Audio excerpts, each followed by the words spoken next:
Hey guys, Morgan from Fabulous. Today we're going to be doing another install on a 2020 Plus BT50 short entry.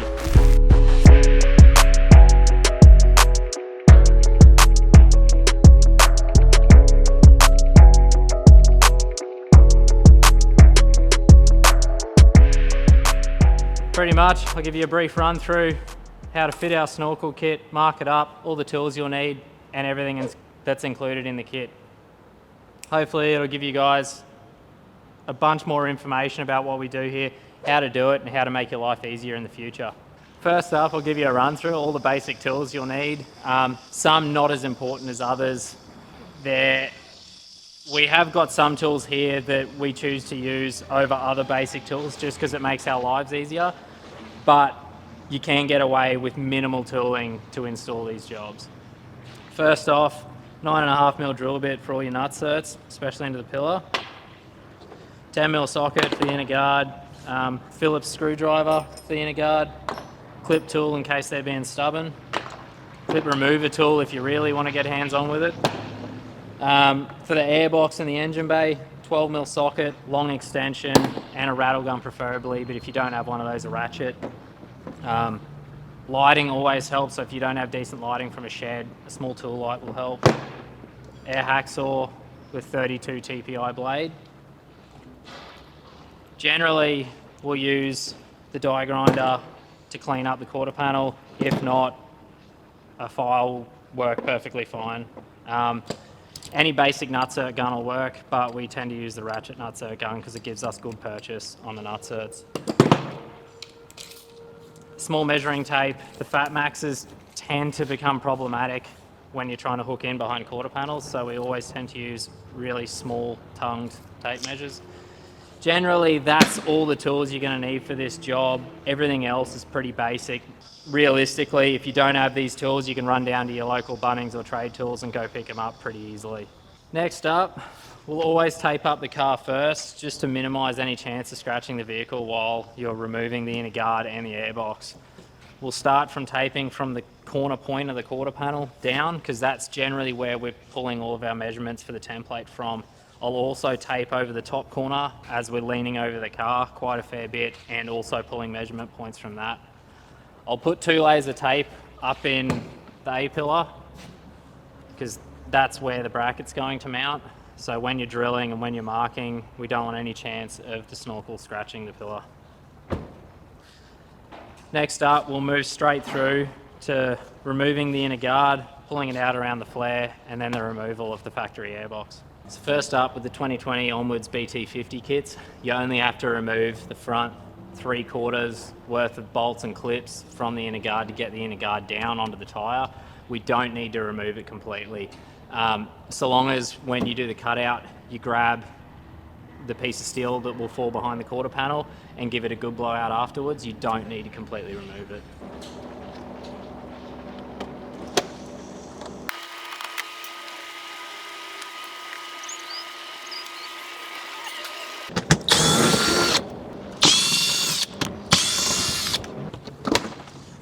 Once you've removed all the clips, you can then begin prying it out from behind either the flare or the quarter panel and the bumper, and then just pull it down.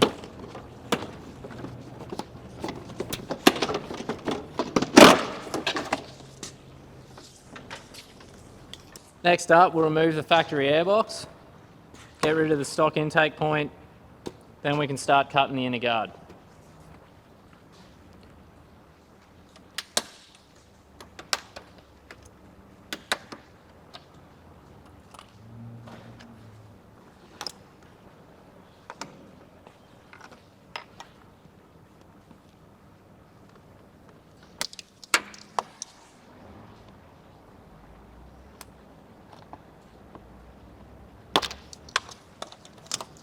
Just make sure you tuck the wiring out of the way so it doesn't impede you cutting that hole.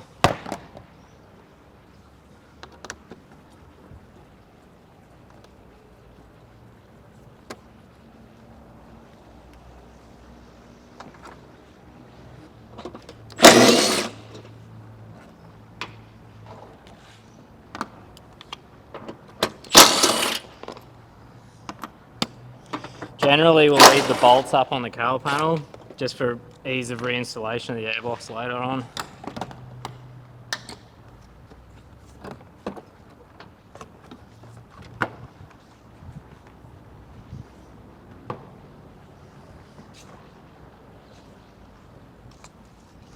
It's always a good point too to make sure you block off any intake points to stop any swarf or dust getting in. Next up, we'll start up the marking process, show you how to mark your template out, and then get cutting. With the measuring of this, we'll always start from the back corner point here, as it says in your instructions, and then pull the top measurements from the quarter panel down.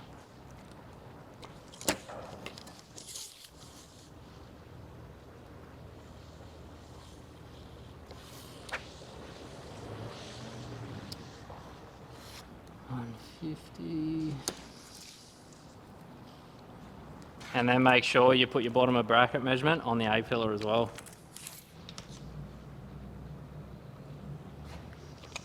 With the BT50s especially, you got to make sure, because they're double skinned inside the A-pillar, that you take an 8mm measurement from the outside of the pillar inwards before you drill your pillar holes. Now that you've got your cross points, you can line the template up and mark it out.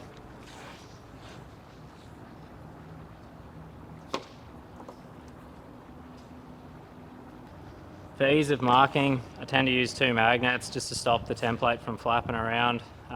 You could really use anything as long as it's magnetic, just to help you secure the template. I'll then use a fine point Sharpie to mark the outer line around the template. Next part of the install, we'll be drilling a 9.5mm hole in the quarter panel inside the guard cutout, and then using the air hacksaw to cut around the line.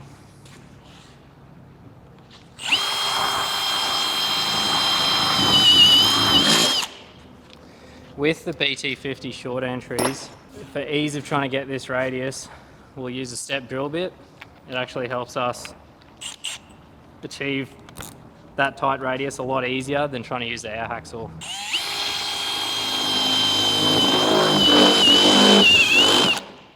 With this BT50 template, you'll pretty much just run right on the inside of that black line the whole way around, test fit the snorkel, check for any clearance issues, and good fit up, retrim if necessary, and then install.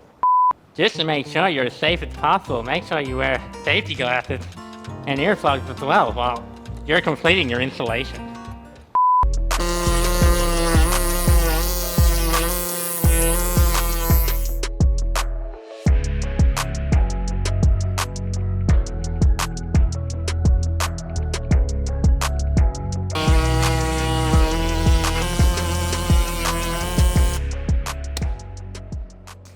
Once you're done cutting, always make sure you remove that from the inner guard. You don't want that rattling around inside. Next up, we use a small piece of pinch weld to test fit the snorkel, make sure our cutout's good to go.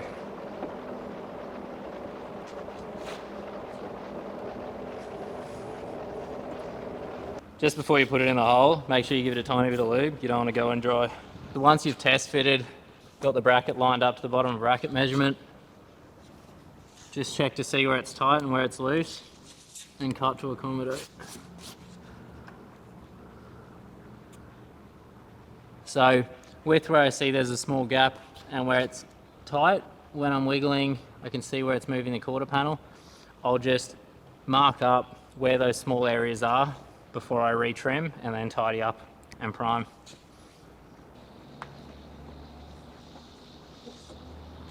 So now that I've checked the guard cutout, I'll retrim, only taking a mil and a half off maximum out of the cutout to make sure we don't make it too gappy. And also another note, with the BTs and the D-Maxes, they have this like inner guard honeycomb stuff that is obviously for sound dampening or strength in behind the quarter panel.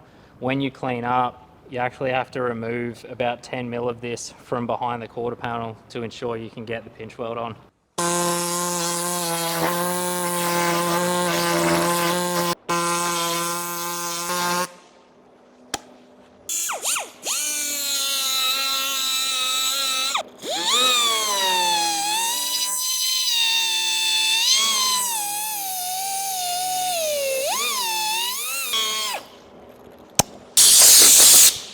So now we'll do one final test fit, mark our pillar for the bracket, prime this up, do the inner garn cut, and then we'll start reinstallation.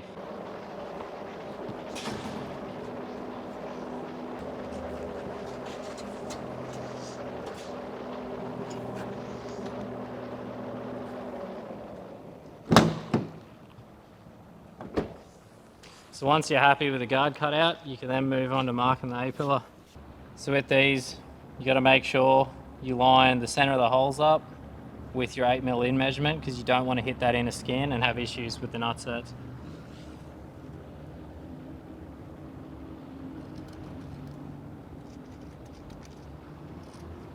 Always helps when marking the pillar too to have two people. So when you're drilling the pillar holes, it always helps to point the vents down and cover the floor as well, because any swarf that ends up down there is going to end up in your aircon vents, and when you put that on blast, you're going to cop a face full of metal. When you're drilling the pillar, always make sure you're bracing, because you don't want to drive it hard and fast straight through the pillar and put an outwards dent in the paintwork.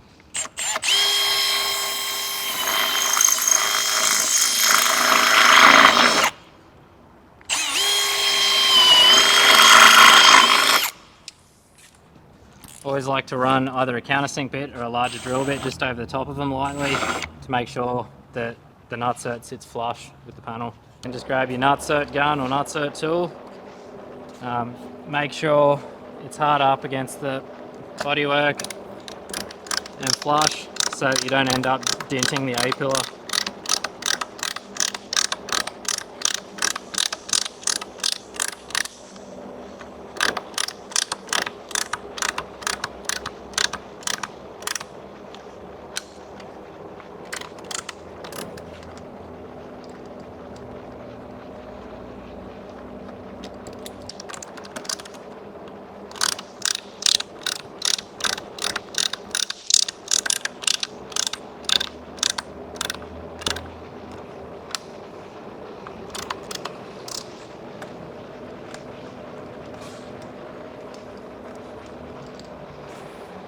Once you're done drilling the nutset, you can then pull your tape off.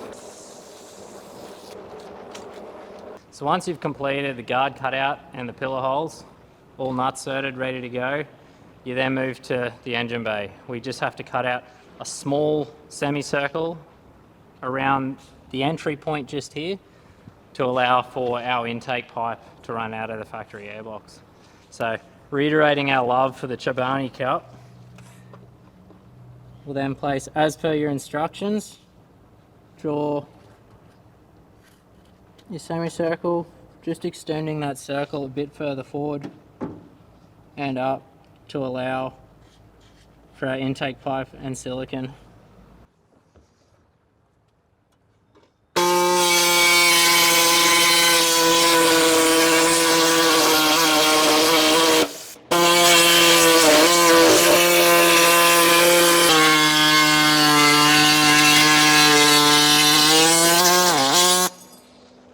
Once you've made the cut and removed the offcut out of the engine bay, you then clean it up with either a file or the die grinder.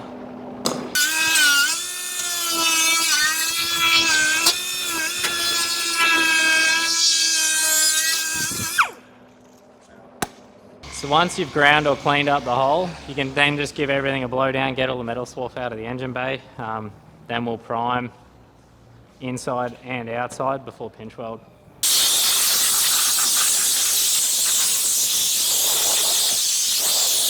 Generally, we've found Worth Zinc Rich Primer to be the best for cleaning up all the holes.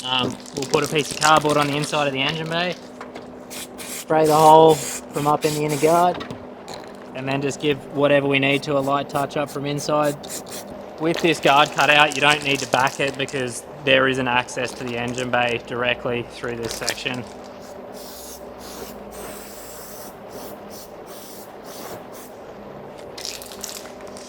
Next up, before we remove the tape, while we let that dry, we'll move on to the modification of the airbox. So next up, we'll remove the factory intake snout off the airbox, put that straight in the bin, and then you'll just roll this foam tape off the outside of that spigot piece there. So to make sure this clip piece here doesn't fall out, we'll drill 2 holes for the 1/8 rivets that we supply in our kit. We'll then remove this piece and then reseal it with roof and gutter sealant. So make sure to drill these holes really close to the edge seam, because this doesn't approach very deep into this other piece.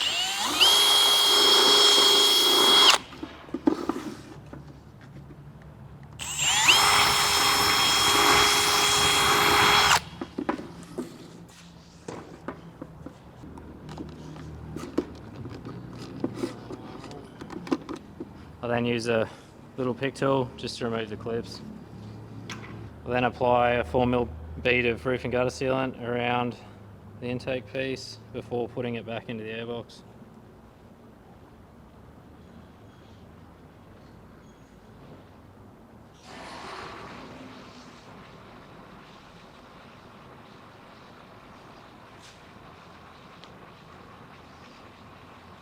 So on our 20 BT and D-Max kits, we've found the factory intake point on the front of the airbox to be the best point possible to actually bring our snorkel kits through.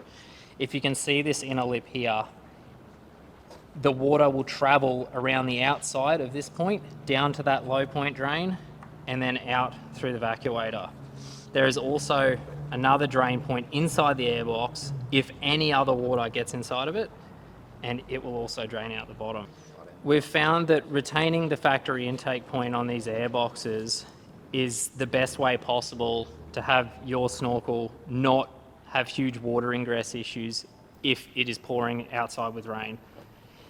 If we were to modify the factory airbox and come through the side here, you're doing away with all this engineering that's gone into this, and the fact that there is literally no way possible unless you're filling the whole snorkel with water getting into the airbox and saturating your filter. Once you've added your silicone, you can then put the intake piece back into the airbox. I'll then put my rivets in.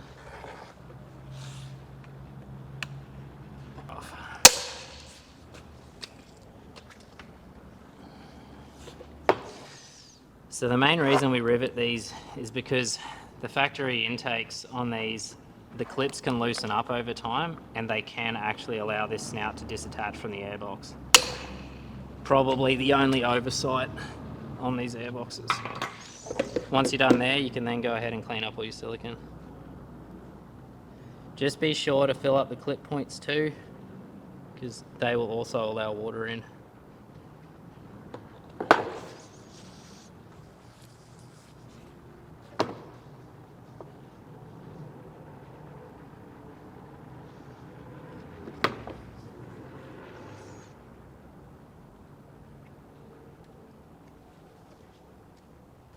Once you're done there, you can then install your 3-inch silicone.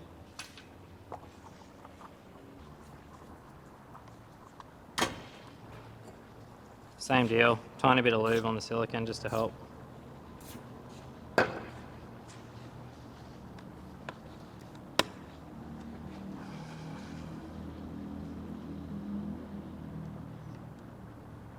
Once you've got the hose clamp situated, just be sure to line the 3-inch silicone up 90 degrees to the top.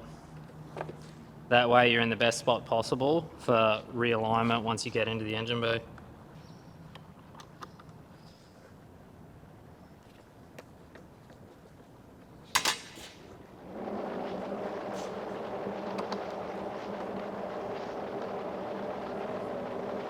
I'll then fit the other 70 to 90 hose clamp and slide our stainless intake pipe into the silicone. I'll then align it so it's close to the airbox, leaving the hose clamp only just nipped up so that if you need to move it when reinstalling the airbox, you can.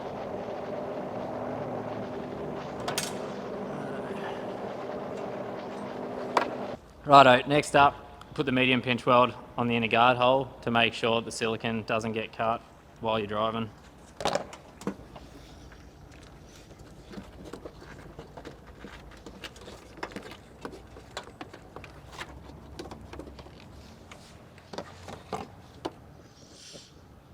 Once you've got your length, allow your 10mm overlap and then just push to suit.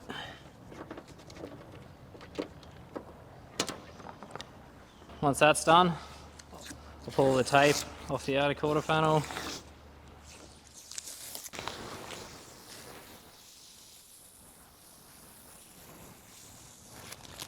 Next up, once you pulled your tape off, you'll apply your pinch weld, knowing this stuff's directional, generally small side to the outside, but we like to favour the pinch weld pointing outwards and not rolling inwards. And we generally like to put the seam up in a hidden part of the cutout, so knowing that's going to be underneath the snorkel, that's where I'll start. And as you can see, where I've started, the pinch weld's rolling in, so I'll just turn that around and go the opposite direction.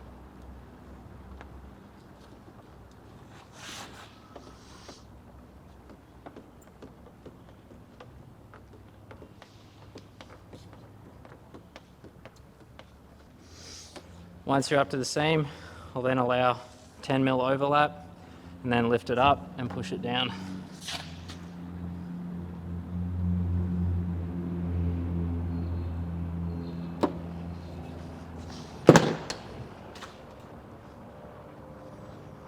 So push it down at the seam and then work your way back up.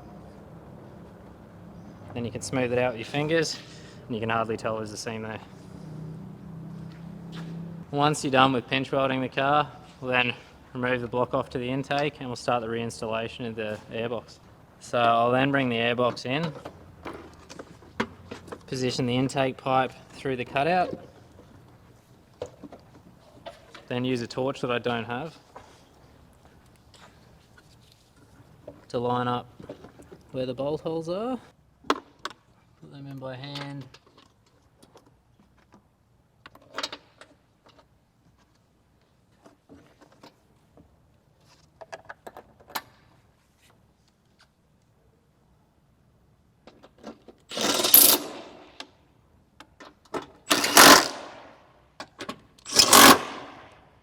Just give them a nip.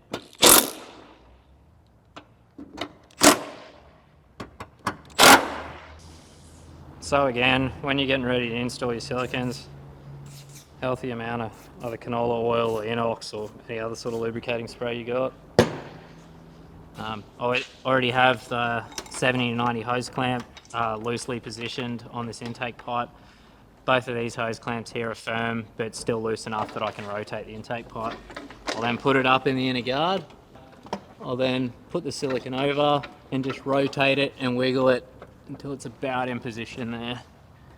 Yep. And I'll check to see that it's sitting flush with the intake pipe and not on an angle.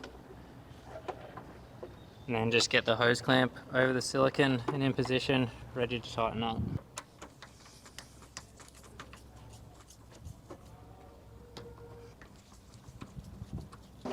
So once you've got that loosely positioned, I'll check from the snorkel hole just to make sure that the silicon and the joiner piece are both pointing in an upwards direction towards where you're needing the snorkel to go. I'll then tighten up all the hose clamps in the engine bay.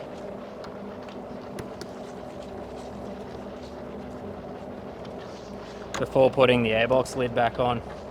While I'm doing installs, I always tend to put both the air filter and the airbox lid in the car. It just avoids any issues with the airflow meter getting contaminated while you're either cutting or spraying lubricating fluid.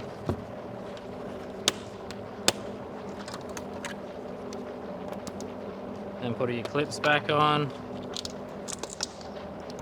Don't forget to plug the airflow meter back in. And always be careful with factory airboxes. Don't go too tight on the hose clamps because it can crack the plastic. Righto, now we're ready to throw the snorkel in the hole. Same as always, countersunk stainless screws supplied in your kit. Always put a little bit of Never-Seez on them just to make sure they don't ever bind up or give you any dramas in the long run. Now you're ready to install the snorkel again. Another healthy dose of silicone spray. The canola oil as we've gone, just to help you get it in the hole and into the silicone.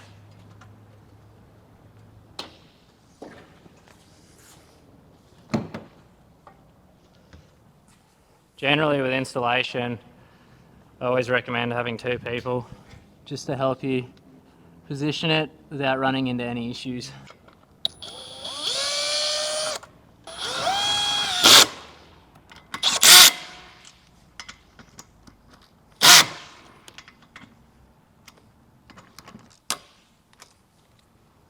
I always like to do these up on a ratchet, and then I'll hand tighten to make sure I get the desired torque.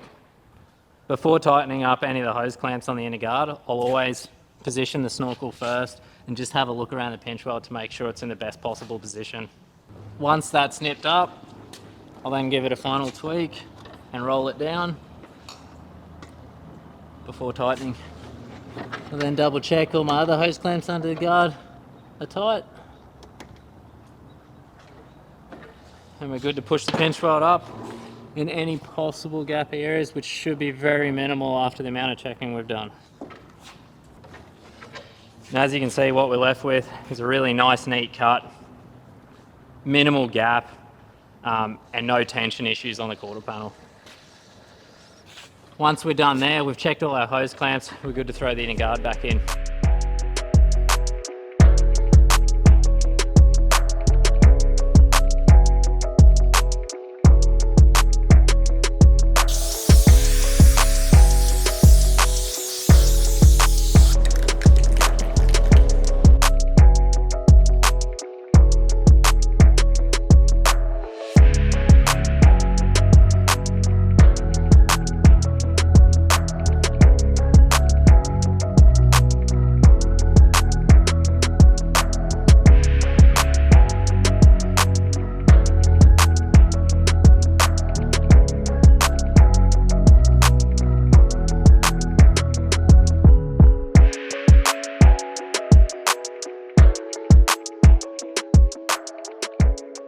I hope this video has been quite informative for you. If you do end up going down the track and purchasing one of our 2020 BT short entry kits, the installation is pretty quick. Usually, if you're well set up, you can get it done in around 2 hours if you're doing it from home. If you're in the market for one of these kits, come down and see us. All the instructions are included with this kit. They're all pretty comprehensive, lots of photos, lots of measurements. It's all written down in the order that you need to do it. It's all very, very well explained. If you are to take on this sort of job from home, the tools you'll need are pretty minimal. The only thing you will need is definitely compressed air and power supplied and good lighting. If you have any issues with your installation at any point, you can revisit this video, revisit your instructions. If you get really stuck, just give us a buzz. We can give you some help over the phone and try to get you sorted out.